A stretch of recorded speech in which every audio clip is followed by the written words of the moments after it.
The mic is hot. Here we are, episode 3 of Wisconsin Backcountry Hunters and Anglers Hike to Hunt podcast. This is week 2 of the Hike to Hunt series challenges. Ryan, what do we have this week? So this week, you get a chance to win some binos, Vortex. It's going to be the best hike in a glassing spot. So find your tallest hill and get up there and take a picture and post it on social media. Nice. Just like you said, another Western challenge. Speaking of challenges, TJ, he talked some trash episode 1. Have we seen him post a workout yet, Ryan? I haven't seen anything, but I'd have to dig a little bit deeper. But sounds about right. Right now, his words mean nothing. So TJ, when you're watching or listening in the future, just remember that we're calling you out on this episode. We need to see some work, some action from you, some miles, boots on the ground. I know Kelly's having some technical difficulties with her Fitbit/app, but I know she's out there getting after it. Kelly, I'm excited. You're repping Vortex today. We're on episode 3. It all fits together. I'm glad you're here, and I'm glad you're putting thought into your hats. I just have whatever sweaty, gross hat I have on at the time. It's a lot of thought. I think a lot about it. Which one? Quick Easter egg. What, if people want to go back, what were you wearing, if you remember, for episodes 1 and 2? The intro episode, I wore an homage to my employer. I guess I wore my Partners for Fish and Wildlife hat for their private lands program. So if you have some land that you would like to do some habitat improvement or restoration on, that is a great program to get involved with. And then the R3 episode, I was repping. These companies have no idea I'm repping for them, but I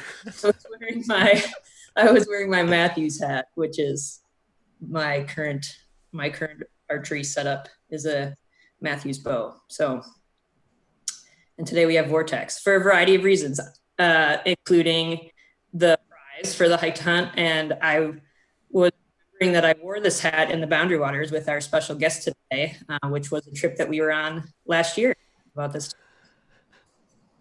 That was a good transition. Well done. That is a lot of thought though for hats. Yeah, I'm loving it. I'm gonna enjoy five more episodes of this hat talk.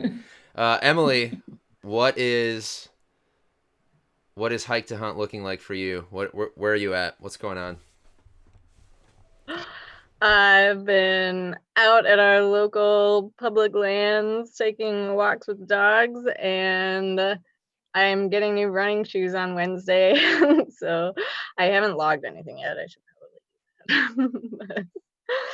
I'm more of a qualitative exerciser. It's not about the miles, it's about the quality time spent out there, but I can probably start writing it down. I like that.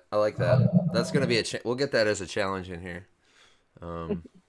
Somehow. Well, I think one of them is most creative trail, so it doesn't necessarily have to be super long. You just have to get crazy with your trail. I think someone last year did a moose. It was like a moose head on the map. Ooh. That was pretty fantastic. I could try that out. You missed your chance on that one, Emily. That was the first week. What did you say, Ryan? You missed your opportunity on that one. That was last week's challenge. Oh, dang it. Oh, you're right. Well, around out here in Arena, we've got a lot of square, long, rural blocks. So I don't know how successful I would be on that one. I could run around the woods for a little while.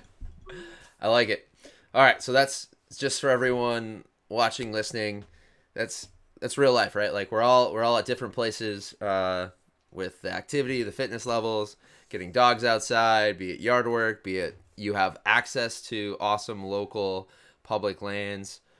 For me, quite a few of them have been just walking down to the local boat landing with the dogs, do some water work, and then walk back home. There's even been some kayaking on there. Emily mentioned getting running shoes. Running will be a part of it for her in the future. So whatever it is, wherever you're at, just get outside, enjoy it, enjoy the experience. And when you sign up, you get that Hike to Hunt shirt, and you're just putting a little bit of resource into the BHA Public Lands pot. So we appreciate that. We appreciate everything they're doing, which kind of gets us into today's episode of public lands in Wisconsin, the history there, the systems, and what that all looks like. So with that, I think we got all the hike to hunt stuff out of the way. Kelly, lead us into and Mike, Kelly and Mike, lead us into Wisconsin public lands. Yeah. So when we conceived this episode, I was thinking maybe it would be a good idea to do a little bit of a history 101 with some of the things about Wisconsin public lands, including how did we acquire them? What are some of the foundational statutes, administrative codes that provide us access to them? And I happen to know a person who is very knowledgeable on those things. Our guest today is Mr. Mike Foy, who I happen to get to call a good friend and have previously worked with. I met Mike when I was the DNR wildlife biologist for Waukesha and Walworth counties at the time. Mike was the wildlife biologist for Rock and Green counties, but has a long history working here in southern Wisconsin for the DNR.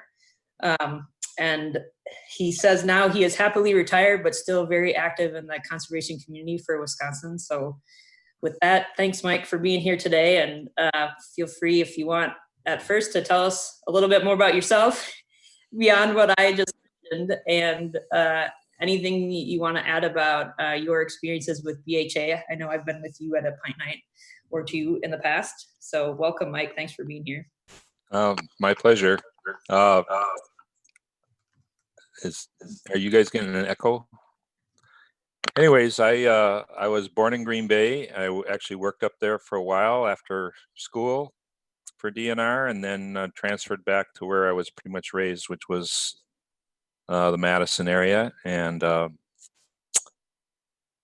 did private lands work in Green Bay in 14 counties, and then in the old Madison area, which was 4 counties, and then got transferred out to Iowa County and then to Rock and Green. So I bounced around quite a bit, but I've always had an interest in land protection, and I got to do it for a number of years, and it's a very, very rewarding part of my DNR career, but it's also full of frustrations. So we can discuss some of that as we go here. But yeah. So I think, Mike, one of the first things that you and I discussed, and maybe one of the first things we can dive into related to land protection, public land in the state, is the mechanisms and resources we've had over time in the state to acquire public lands, put easements on places that allow public access. And what a lot of people think of when we, if you're in the know about dollars that can be used for public lands in Wisconsin, we think of the Knowles-Nelson Stewardship Fund, which has been a powerful tool for us. But there have been a variety of other mechanisms that we've used in the past that have purchased a lot of the land that we do have currently, since Knowles-Nelson was a relatively recent development in the public land sphere for Wisconsin. So I was hoping you could give us a little bit of background on what you know about various funding mechanisms that the state has used over time to acquire public lands. well, first and foremost, I think given some of the recent events, we should always keep in mind that Wisconsin belonged to Native peoples for many, many, many centuries before any of us or our ancestors showed up around here, and that's as you know, not always a nice story, but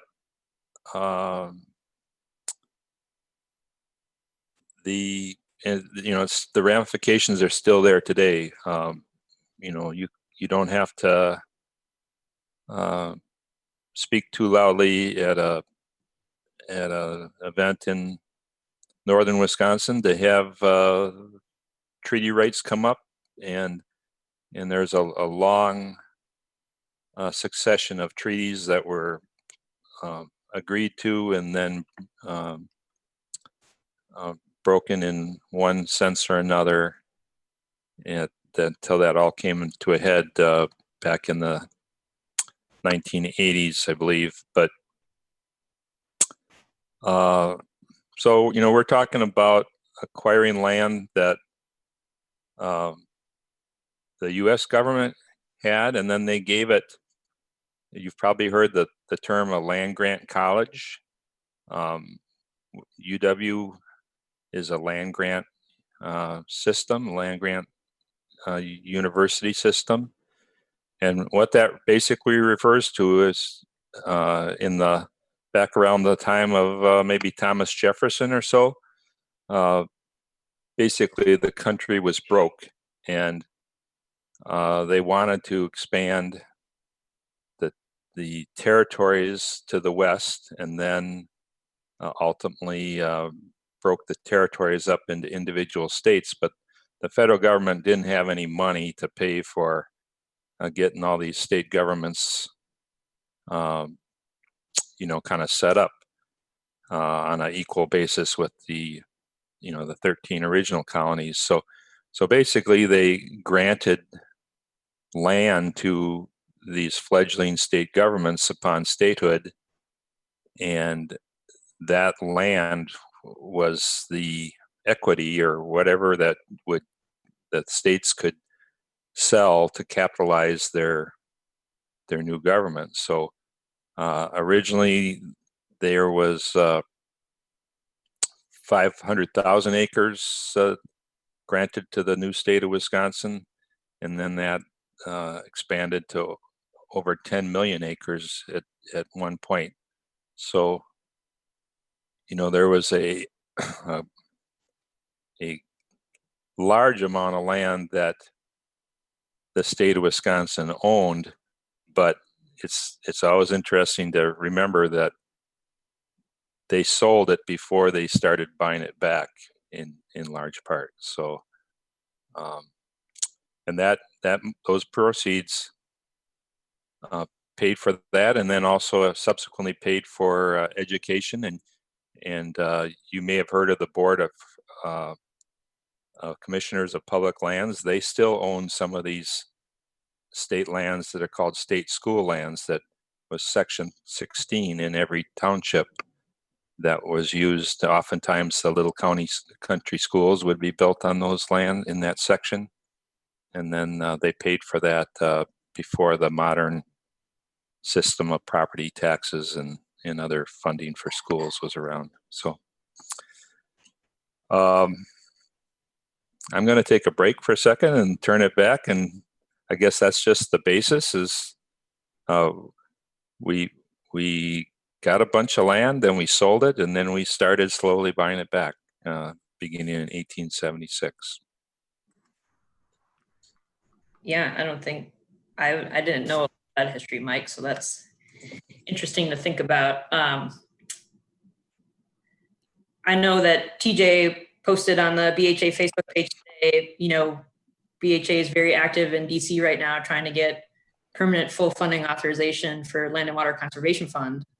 And was just doing some reading on my own this morning about what that pot of money has meant for our state.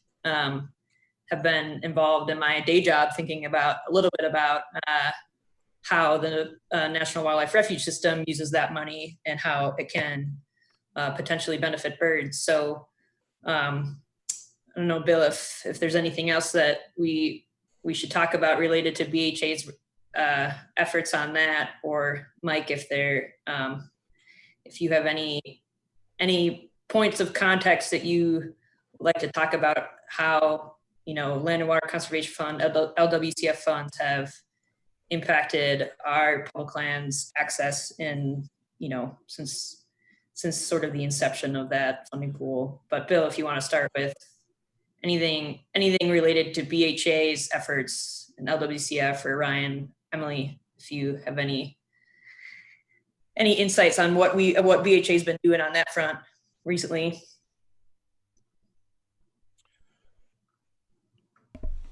The BHA front on LWCF and the Great American Outdoors Act, right? Am I saying that right correctly? I know I've written in. I need to call Mr. Ron Johnson today and get on him a little bit more. But I've written my letters. I've got one back from Tammy Baldwin. I'm not super. She gets it. I've had conversations with her before in regards to public lands and BHA. But the thing I'm interested in, Mike, you were talking about, is with indigenous tribes. I know it's an uncomfortable conversation for a lot of us to have when we're discussing public lands, especially at the state level, or at least for myself. Like you said, these are lands that were taken from indigenous tribes, and in a lot of ways, permanently altered, destroyed, changed from what they had been historically, and we're definitely kind of seeing that more now, and we're more things are being done with like Kelly's organization. The DNR is doing a great job at looking at that, getting that information out on what historically should Wisconsin landscapes look like. I guess my question for you then is, with the history you had in the DNR, and I know LWCF, a lot of those funds will be going to indigenous tribes in the form of education for their history and systems to keep that history going in perpetuity. I guess what was your experience in regards to indigenous tribes and Wisconsin landscape, how it would have looked historically? I guess what are your thoughts on all of that? Well, I am far from being an expert on that, and all I can really say is, other than working some with the Oneidas when I was stationed in Green Bay, and then following some of the efforts of the Ho-Chunk to get back some of the Badger Army ammunition plant land. I had no real direct involvement, but I just think it's a good thing to keep in mind that we are all interested in protecting public lands and having them be as useful and beautiful as possible. But for in many ways we're trying to undo the damages that have been done in the past, and it's just a good thing to keep in mind. One of the things that I enjoyed for the last 25 years of my career, primarily I worked out of the Nevin State Fish Hatchery, and there's a lithograph in there showing it in its early days, but it's a very significant landmark in that it was the first state property that the state of Wisconsin bought for conservation, and obviously the name gives it away. It was for establishing the first state hatchery, and that was in 1876. So I mean, it's pretty amazing to think that we started buying land for conservation close to 144 years ago now, and have fairly steadily been buying it back with one hand, even though in the early years, and in fact just recently, we were often selling it back to the private hands with the other. If you go down to the State Historical Society, you can look at the ledger books where they sold this public domain off to private individuals to encourage settlement and encourage immigration, which is kind of ironic when you think of all the political strife about immigration now. But at one point, the policy of this state and the nation was to try and get immigrants to come and settle here, and often by offering them cheap land. Probably the next kind of phase before I get to lock-on is they had reports done by notaries like notable people like John Nolan that started to talk about the need to have land for forestry and other things like that. And for many, many years, it was mostly bought with license money or different, like program funds. The Pittman Robertson plan, which just celebrated its 75th anniversary a couple years back, would bring in a lot of money that the conservation department and then subsequently the DNR could use to buy land for hunting and wildlife management. And that was matched with state license receipts. And from there, this will probably sound familiar, is where the kind of the slogan or the oft repeated phrase, hunters pay for conservation. That's where that all started, because that license money and that PR money, part of it went to buy a lot of the public lands that we enjoy as wildlife areas, for example. And just a couple notable anniversaries. This is the 90th anniversary this year of Horicon Marsh, the state wildlife area in Horicon Marsh, which was the first property that was purchased specifically as a wildlife area. And another one that comes to mind, it's the 75th anniversary of the Brooklyn Wildlife Area this year. So each one of these properties, we now have hundreds of state wildlife areas, close to 500 state natural areas. They all have anniversaries, and it's interesting to kind of go through and see when they started, and they all have a kind of an origin story, but it still wasn't enough. And so the state started to think about, well, how can we protect more land? And they started to think about different ways of doing it. One of them was to form what was called the ORAP program, starting in 1960. And there was a 1-cent tax on each pack of cigarettes sold. And that was the first real effort to get the general public in play to help purchase some of these lands. But you notice then there's another side of the coin, is that, okay, prior to 1960, the hunting community could pretty much say, all the wildlife properties are bought by hunters. And the forestry community could similarly, they had their own funding sources. But starting in 1960, we started to go to, this excise tax, where it gave everybody a potential stake in the pie. And now it's, especially with declining numbers of hunters as a proportion of the population, it gets a lot more complicated, because when you start spreading the funding support around, you got to start listening to more voices on how they should be managed.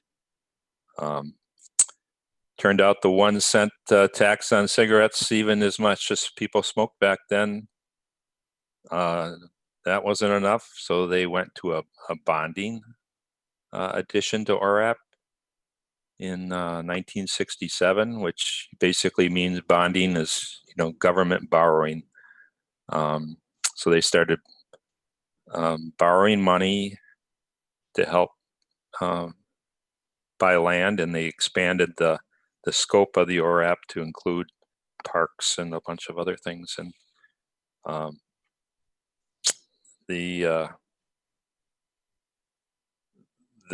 basic idea of that was, well, future generations are going to enjoy this land that we're saving for them now, and so they should be willing to help us buy it by allowing us to borrow money that would be paid off in the future.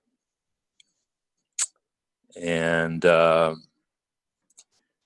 just about that, in that same time, that's when the law cost first came in, which was, the federal Land and Water Conservation Act, and that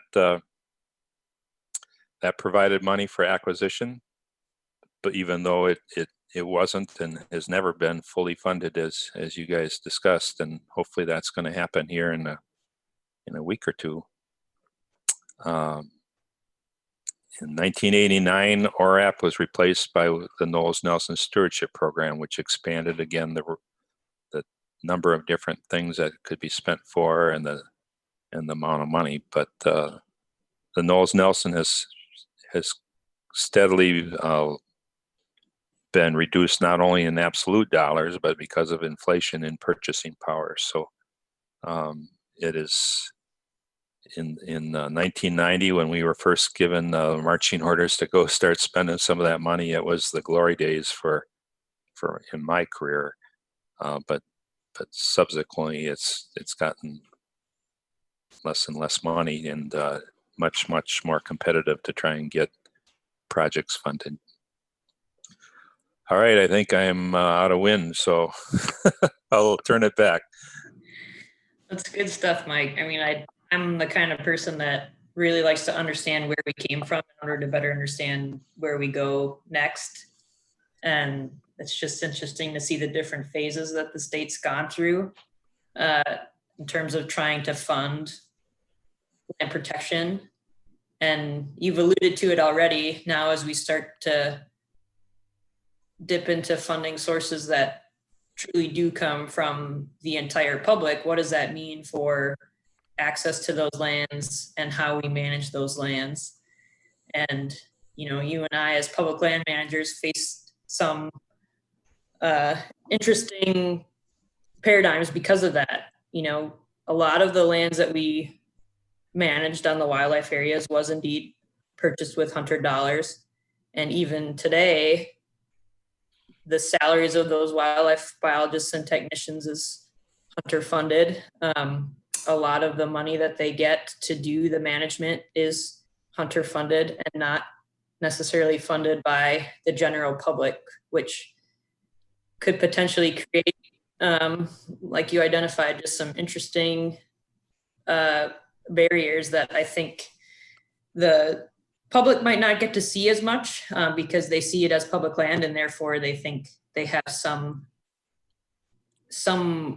general right to use the property and see how it's managed. And I think on one hand that is true, and then on the other hand it's difficult when you start to actually trace down where the dollars are coming from. And now that we do have declining hunter dollars that are still predominantly being used to staff the people to manage the lands and pay for the management of those lands, that means that we are looking at less staff and less dollars to do those activities. Yeah.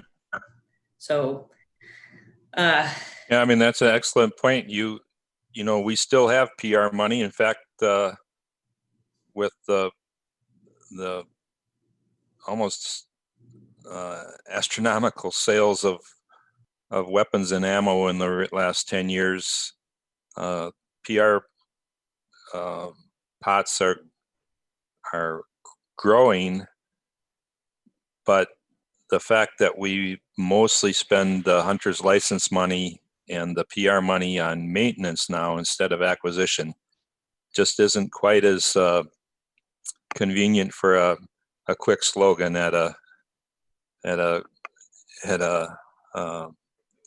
brew night or at a wherever. It's just when you say hunters buy this land versus, well, hunters fixed the gates and hunters repaired a 1.5 mile of fence on the east boundary, and then hunters picked up trash, and it's not quite as easy. So we played kind of a thing where, well, in order to get a larger pot of money, which worked for a while, we gave up some of the direct connection to protecting that land, which worked for us as a group. And And then, maybe that is a good place to transition into the public trust doctrine, because we do have, frankly, the old thing of hunters pay for conservation. That you can get about, a little bit on that, but ultimately, the real foundation of why we have access, the public has access to all these lands, ties to this doctrine that goes all the way back to Roman law, which is really a fascinating story.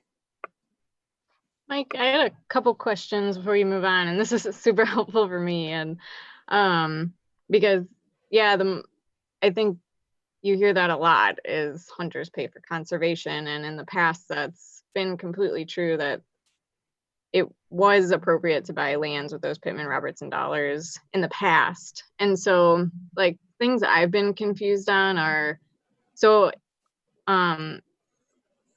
is purchasing land still an eligible cost of Pittman-Robertson, or is it not anymore completely?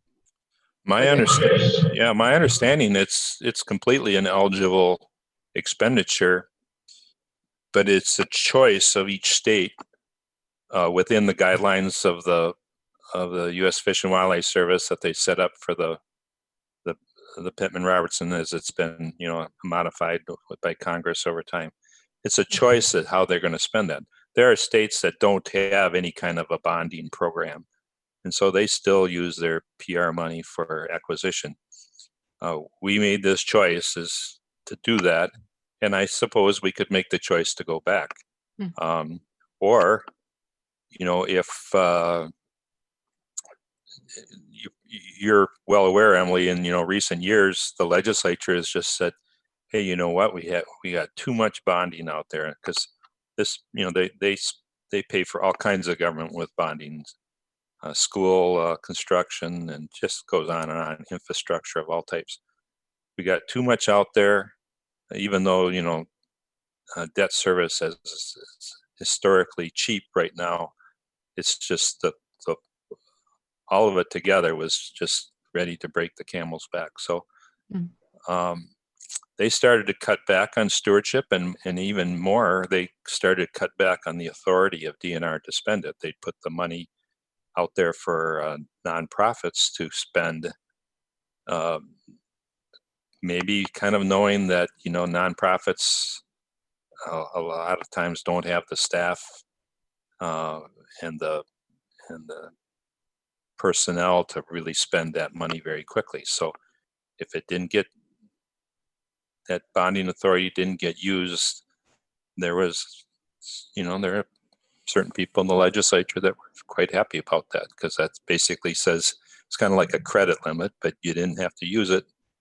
And if you didn't use it, you didn't have to pay interest on it. And so they were okay with that. So I think it's a good question. Will we ever go back to using some of this PR money that just keeps, basically falling out of the federal sky, and start to use it back for acquisition again? But that's a decision that will have to be made at much higher levels than us folks. And then, so this is slightly embarrassing for me, but can you explain a little more about, like, what does bonding mean, and where does the funding for Knowles Nelson come from? I should know this better, but I'm stuck on PR a lot. So yeah, bonding is just borrowing money, government borrowing, and going back to playing the Monopoly game, you'd get those cards for the railroads and the sewer and water, and they'd build those systems generally with bonding, which is borrowing money and then particularly using the full force and credit, they say, of the state government to get very low interest rates. And that basically is what built much of the infrastructure of this country. And but as they tried to put more and more things on bonding, so you didn't have to pay for it as you went. You could kind of put some of the costs on to the future. at some point it starts to really get legislators nervous for good reasons. And some things like buying land, I think, is a perfect use for bonding, because truly future generations will enjoy it and can help pay for it. But something that is more, might last for only 10 or 15 years, like a I don't know what you want to call it, a, a new athletic facility someplace. At some point, if they're more perishable, or just they don't last, or taste change or whatever, the debt from that can continue on way into the future and long after the asset is gone. So that's super interesting. And yeah, I feel like a lot of what we run into conservation wise is that in Wisconsin and many other states, a lot of decisions made by the Department of Natural Resources, which manages the public lands, are so tied to decisions by the legislature. And so that can change very easily, from administration to administration, or from year to year, or whatever. So yeah. And, yeah, I mean, that's by design. I mean, we are supposed to be led by our legislature as well as our executive. And it's a partnership that goes all the way back to the founding of this country, in fact, long before. So but you're right, it can be head spinning at times, and particularly I think the wind vane turns a lot faster these days than it did for many years, and it's become in many camps, conservation is now a dirty word. And at one time, people could be against environmentalists, but all for conservationists. Well, now it's become a little more a pox on everyone's house, and they just don't like to see government expand or government assets expand. So it's a challenge, and yet there's so many things that they do for us. You just the tourism industry, whether they will acknowledge it or not, is hugely dependent on natural resources, and particularly natural resources that people can have access to without having to own a piece of it themselves personally. Mm-hmm. Yeah, I think that's one of the coolest things about public lands, and how it relates so directly back to democracy and some of the founding tenets of the U.S. and which I guess brings us back pretty well to the public trust doctrine too, and what were those put in place for, and who are they supposed to benefit, and stuff like that. So yeah, it's a great thing, and yet that the public trust doctrine is not a law per se. It's not a statute. It's not an administrative code rule. It's like it says. It's a doctrine. It's a way of thinking about our relationship to different resources. But no court is ever never feels a particular obligation to say, the public trust doctrine requires us to decide this way. And so the doctrine comes in and goes out of favor at different times in our history. But in general, in North America, it's trended towards the management of what you would typically think of as ephemeral natural resources in the interest of the public. So that includes classically water. In the early days of the Northwest Ordinance, before Wisconsin was even a state, before even the territories were formed, it was just that part northwest of the confluence of the Ohio and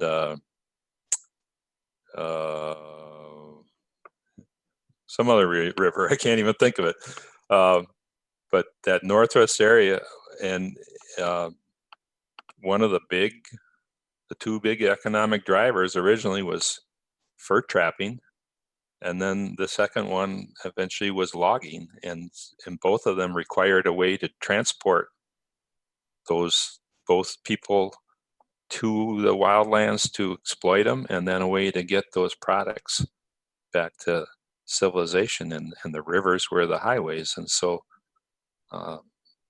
early on they borrowed something from the Romans, or actually they borrowed it from the English through the Magna Carta back in the 15th century. I guess it would actually be the 16th century, 1500s. And then the English had borrowed it from the Romans, and basically saying, something like water generally should be held in trust by government for the benefit of the citizens. So people say, well, the public trust doctrine means, the state owns the water. It's not really a question of classical ownership like you think of, owning this house I'm sitting in. And it's a trust, very, very similar to how an estate trustee will hold the financial assets and manage them for the benefit of the people that are declared the beneficiaries of this trust. So the state doesn't really own the waters, and nor by extension do they own the wildlife or the air, but they found that those things all are really hard to pin down. Who owns the air as it goes by? Who owns the stream as it goes on to the sea? Who owns the wildlife that moves from one property to another? And it's really a hard thing to define. So they came up with this doctrine that says, hey, basically, no one owns it, but the state holds it in trust for people. And it ends up guaranteeing the vast majority of us access to resources that in many parts of this world, the common people can't get at or can't enjoy.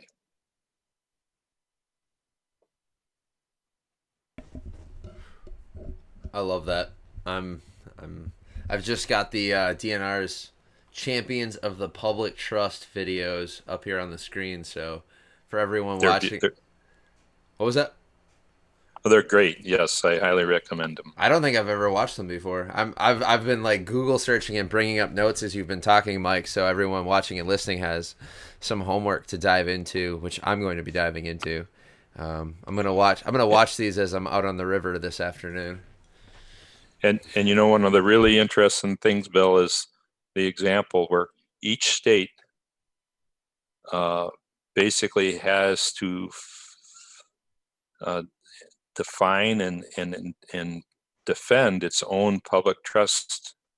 And you'll find some states that aren't much for it, and others that are very serious about it. And historically, Wisconsin has been one of the national models of a state that very actively protected the public trust, and usually it was through private citizens. So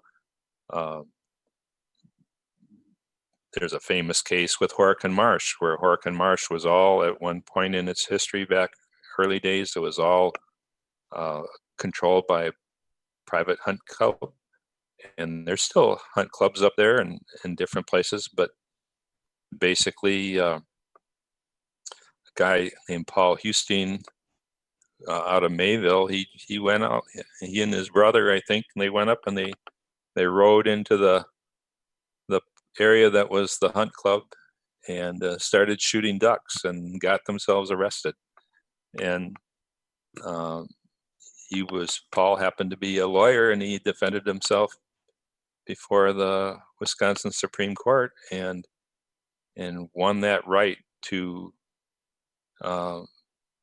hunt ducks on navigable waters of the state as an extension of the right to transport logs or to travel up, to the fur trapping grounds that originally was in the Northwest Ordinance. So, and subsequent decisions have said, wildlife in this country is a public trust and should not be owned by any individual, which starts to get really confusing when then you see something like the different captive wildlife farms, but that's a whole nother story. So, but there's been a number of cases like that. The Namakagon River was supposed to be basically flowed behind a big dam.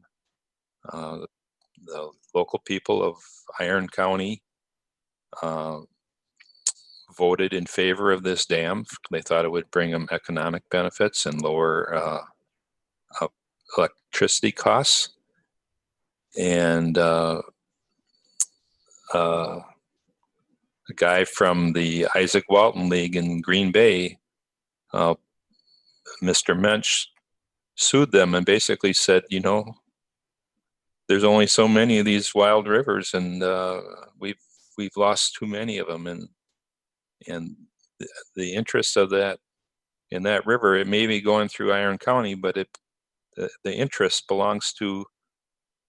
is statewide. Any person in the state can have an interest in keeping that, and so they ultimately overturned that home rule law, and it's largely there's case after case like this. Big Muskego Lake, you may find this hard to believe, down in Kelly's old work territory. Big Muskego Lake was sold to agricultural interests to drain it.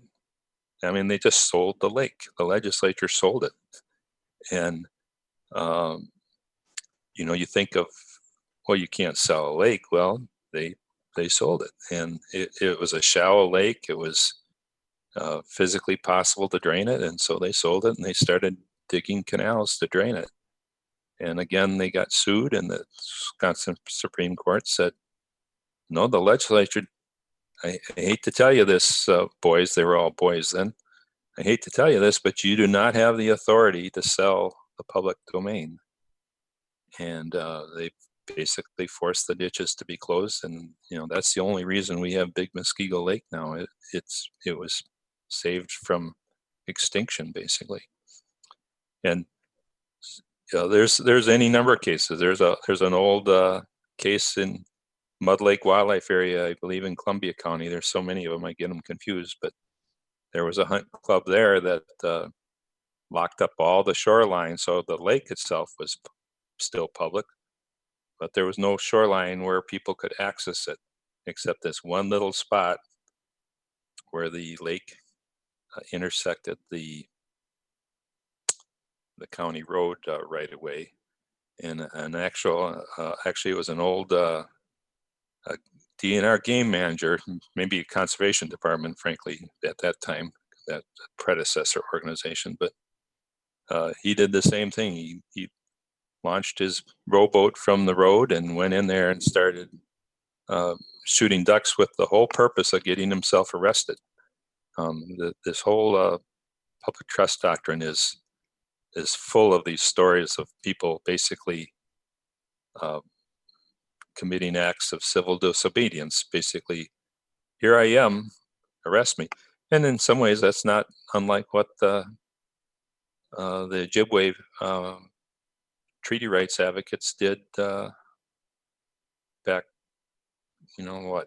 40 years ago now. They said, we're going to go out and spear. This is where we're going to be. Come and issue us a ticket if you feel like it. And then that started the whole challenge.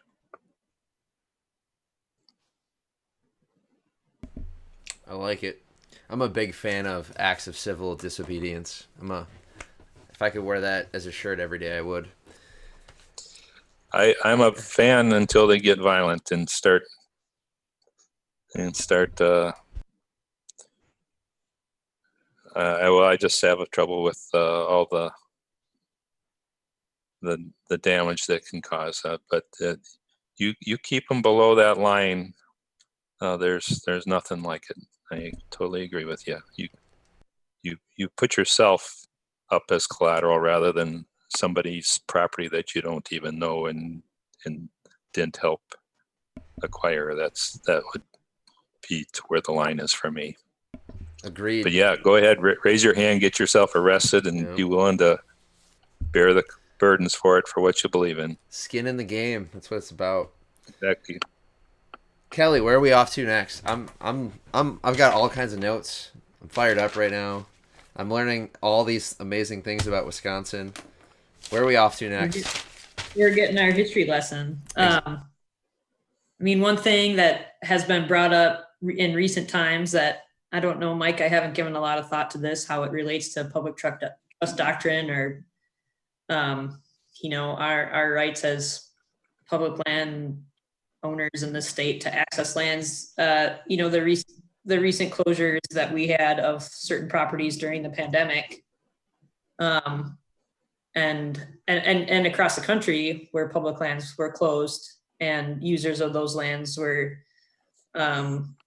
protesting at their state capitals and such. And I don't know if there's a relationship there to public trust doctrine necessarily, but I don't know if you've given any thoughts to that in light of some of the events that have unfolded this spring, or the closures of some of those hunting seasons in different parts of the country, which I guess would be fully within the rights of. Yeah, I don't see a real close connection with the public trust doctrine or even,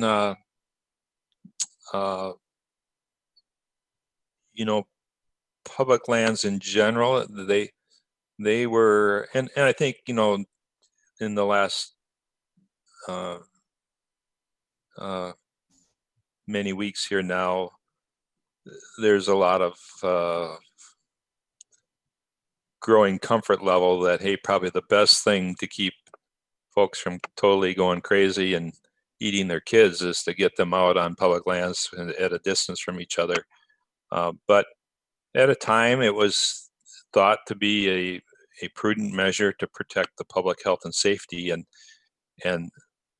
that's a whole nother area of the law, but it is one of the most potent, powerful authorities of any lawfully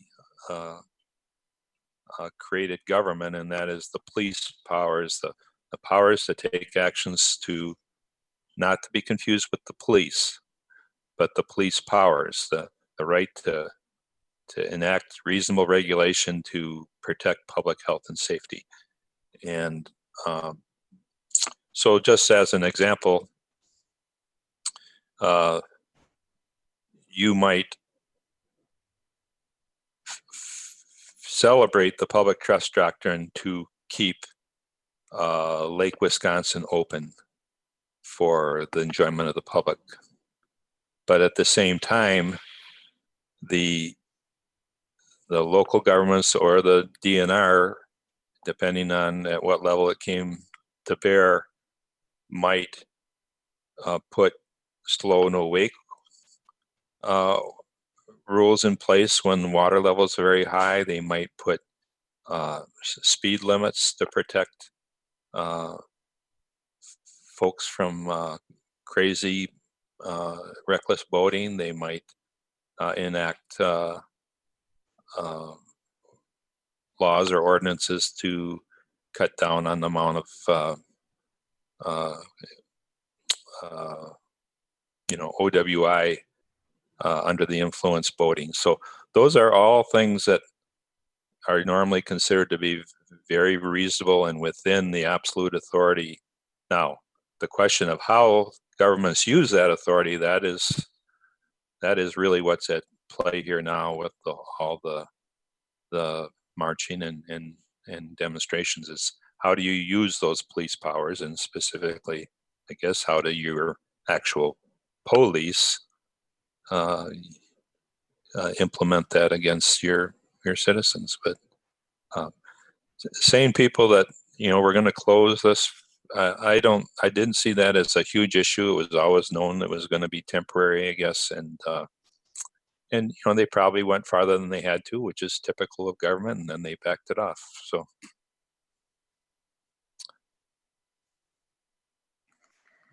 Yeah, and I think it's important to remember too that the entities like the DNR who are, managing resources in trust for the public, like you said, Mike, they have the authority to then make some decisions in the best interests of the public, and so that's what they did by closing properties temporarily during this time. So it wasn't a taking away of the rights, so to speak. It was managing a public trust resource for the benefit of the public. I mean, that's ultimately what they were. That's the spirit of what they were trying to do. And also, to fulfill their obligations to their staff. That if you're reducing your staffing to absolutely essential workers, well, then does that mean that you have people to keep the public facilities, the restrooms, clean and sanitary, which is a challenge in the best of times? Well, how do you do it with a skeleton crew? And if you can't keep those restrooms clean, then the aforementioned argument about the benefits of hiking at a distance maybe ultimately are all going to get compromised because the facilities are so unsanitary. It's a complicated thing, but it will, and it's already, it's becoming less and less. But I'm just glad that someone figured out that fresh air and exercise were still good for us. So. Yeah, we all agree with you there. Bill, I think we've had a super informative podcast today. I mean, I just love listening, like I said, to the history of where we've been, and because it informs where we head in the future. I think it gives. I mean, I certainly take for granted as a person who works actively in conservation that other people who get to enjoy public lands might know anything about what Mike's talking about, and I think it's important for them to do so, to fully understand how we got the lands that they're enjoying and how we continue to get them and maintain them. I think that's super important stuff. So, Do we have time for one clarification on the doctrine? yeah. I just think it's really good for people to keep in mind that there's a difference between public properties and public trust resources. So land itself is generally not considered to be a public trust resource because it doesn't move, and it's just by its nature subject, at least in our European influenced legal system, subject to ownership. The Native Americans might argue that point vociferously, but trees are generally not public trust resources because they're on they got roots generally, and the roots stay in one place, and so that's to be distinguished from water, air, wildlife, things that move, things that cross boundaries without asking permission. So much of our public lands, if the state legislature, the ones that are owned by the state of Wisconsin, if they decided, hey, you know what, we're just totally, this COVID thing has totally wrecked our economy, we just have to sell off all our state lands. For the most part, with the exception of some natural areas that were dedicated, that require lots of hoops, most of our public lands could be sold if the legislature all decided together that they wanted to do it. And that gets, again, where it's useful to have a lot of different funding things, because if we start to sell a lot of lands, well, you probably remember this, Kelly, is go back and figure out, well, how was that, who paid for that land to get it? Well, if it's license money, yeah, it probably can be sold. Well, if it's PR money, well, it gets complicated. What if it's law con money? Well, then it gets even more complicated. it's there'll be people that say, hey, wait a second, but nonetheless, land is not a trust resource generally, and so it is vulnerable, and that's one thing that a group like Backcountry Hunters and Anglers should always be vigilant about, is that the land itself is not guaranteed. The wildlife will be, managed in trust, unless enough courts finally decide, you know what, that old musty public trust doctrine, it just isn't useful anymore. We're getting rid of it. We're going to go to the European system where, you can actually own a section of salmon stream and keep everybody else from using it. And in fact, there's some of that out in the western states where the spring creeks are privately owned. But in Wisconsin, all navigable waters are generally owned, though sometimes they get licenses or permits to abuse them in one way or the other. Yeah, got to stay vigilant on those public lands, because you may not have a legal argument to keep them from being disposed of. And then, in fact, that's one of the reasons I left DNR, is the legislature started to ask us to sell off lands, and I didn't get into the conservation business to be selling land, so I decided things were kind of winding up for me. And it turns out they never ended up selling a whole lot. It was probably just a little more than 10,000 acres, if that. But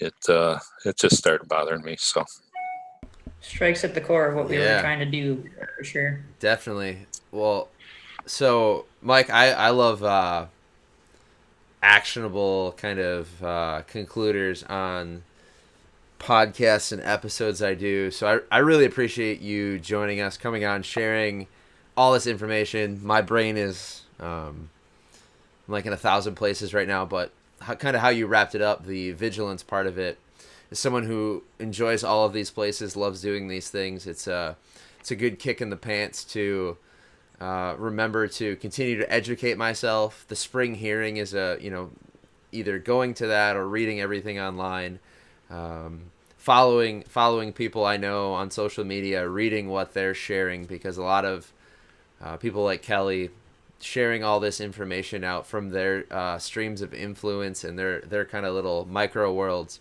helps keep me educated. And then when I staying on top of reaching out to my representatives, making sure that my voice is being heard from both a business standpoint, like you were mentioning, so much of tourism or outdoor recreation, and I work in fitness and sports medicine. So much of what I prescribe to people is getting outside and enjoying these areas. And in Stephen's point, we're super fortunate. We have all these public land areas that are available to us, and Knowles Nelson is written, right on the board on a lot of these places, and people have no idea what that is, or any appreciation or understanding that it's a fluid journey we're on right now. And Knowles Nelson is just the most recent kind of cog in that, or that piece in that journey. So making sure we're supporting it, we're fighting for it, we're voicing how much it means to us. So I really thank you for that,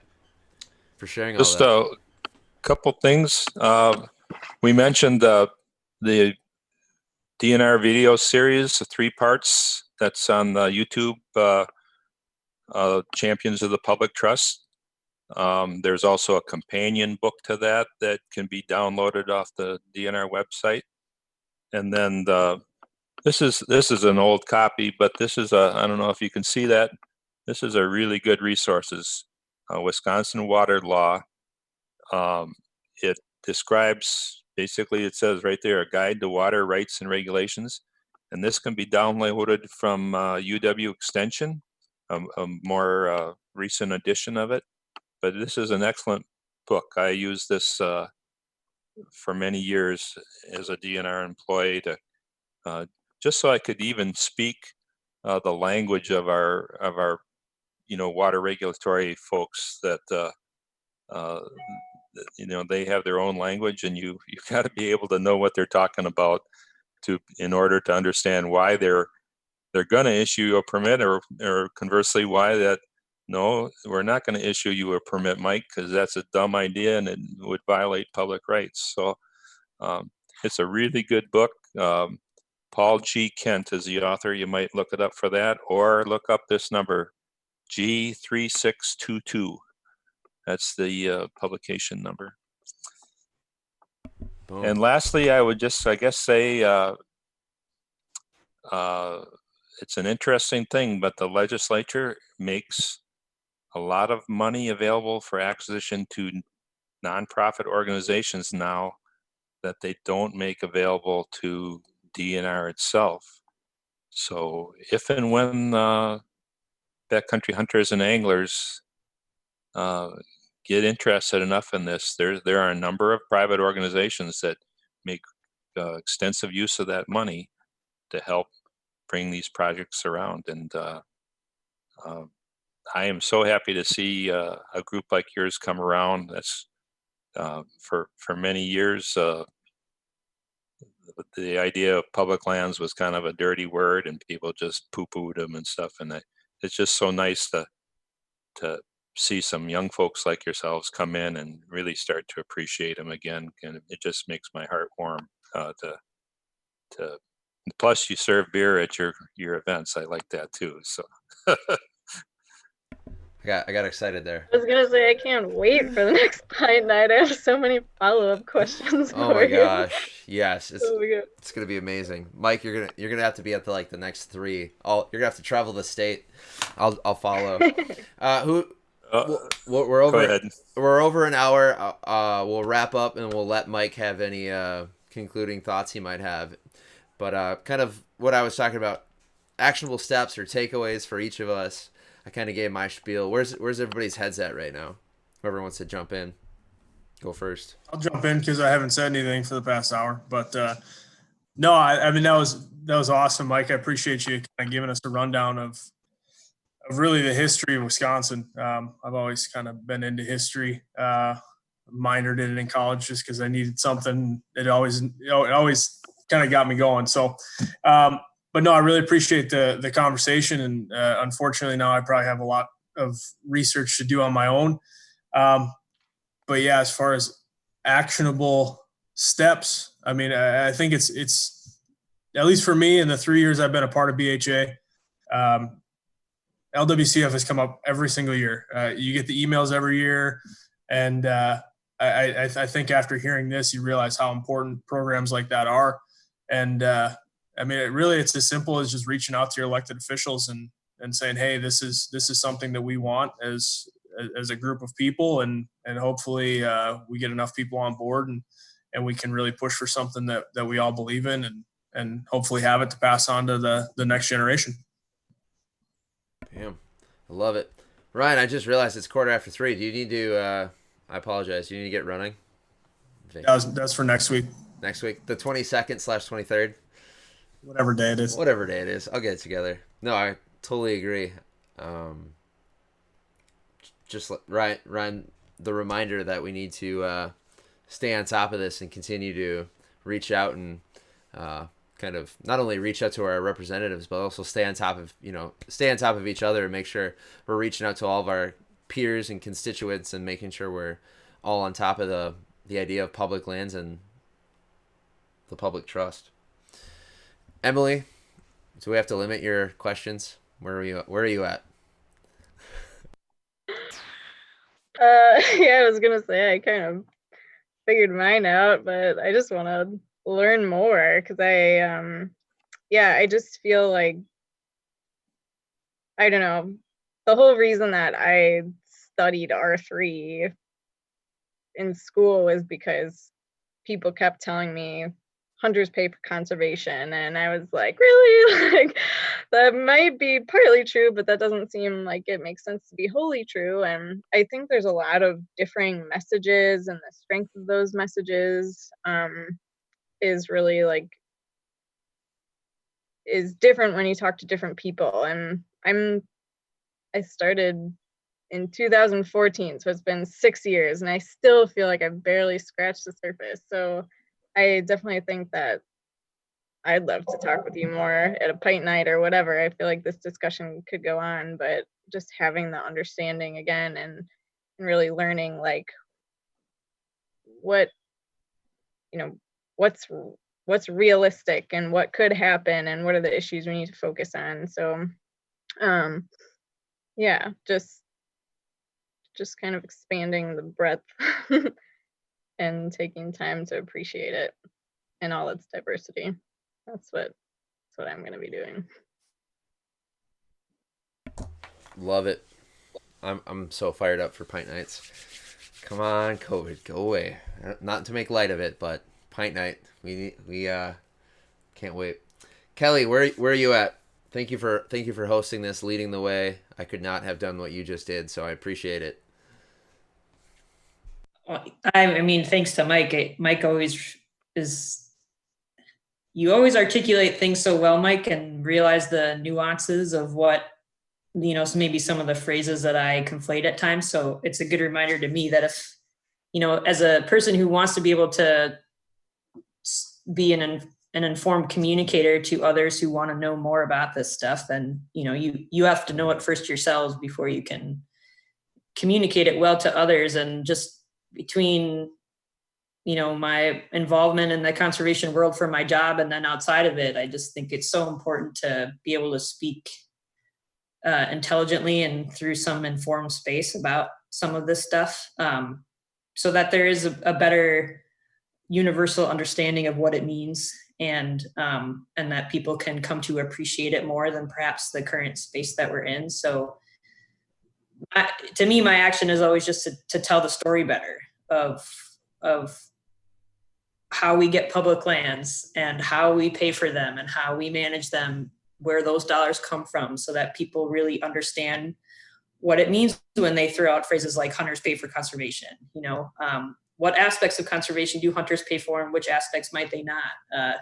When you go to the spring hearings in Dane County and you hear the various opinions about how we should manage public trust resources like wildlife, it's philosophically, that's really interesting to me, and to be able to understand what that even means, what a public trust resource is, helps me better relate to all of the different stakeholders that are coming to a meeting like that. So everybody can, I hope everybody takes something away from what Mike talked to us about today. I sure did, and we'll carry that message forward at Pint Nights or other places.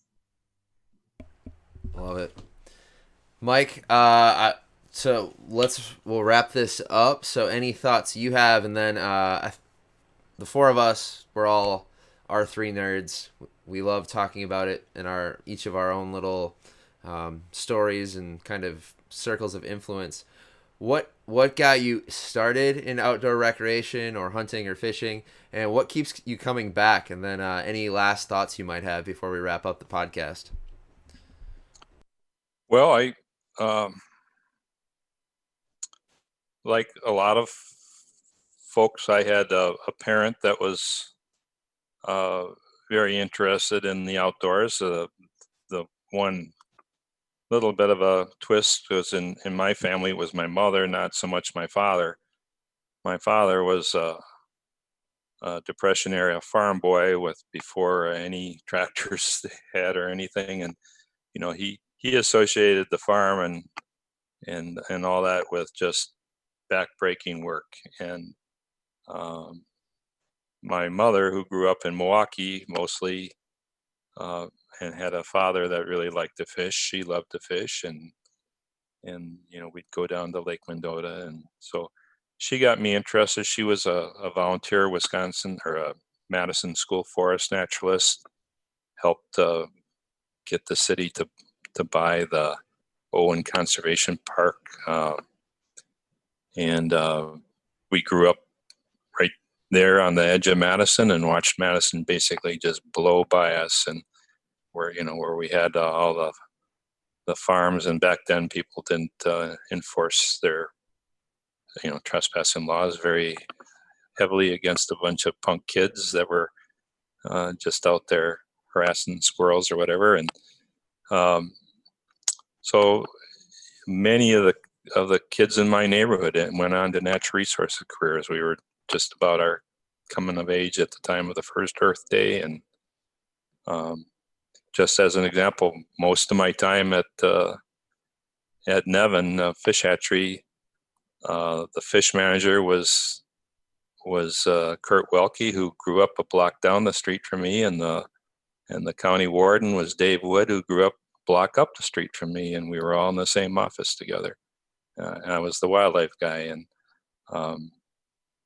there's other wardens that came from that community, a couple of university professors, some National Park Service, one woman, a woman that works for the Florida Trails, runs that program. So a lot of us kind of got into it together, and I just still, I think about it all the time, even in retirement. Getting back to what Emily and Kelly and you all are talking about, I think the challenge for us, particularly,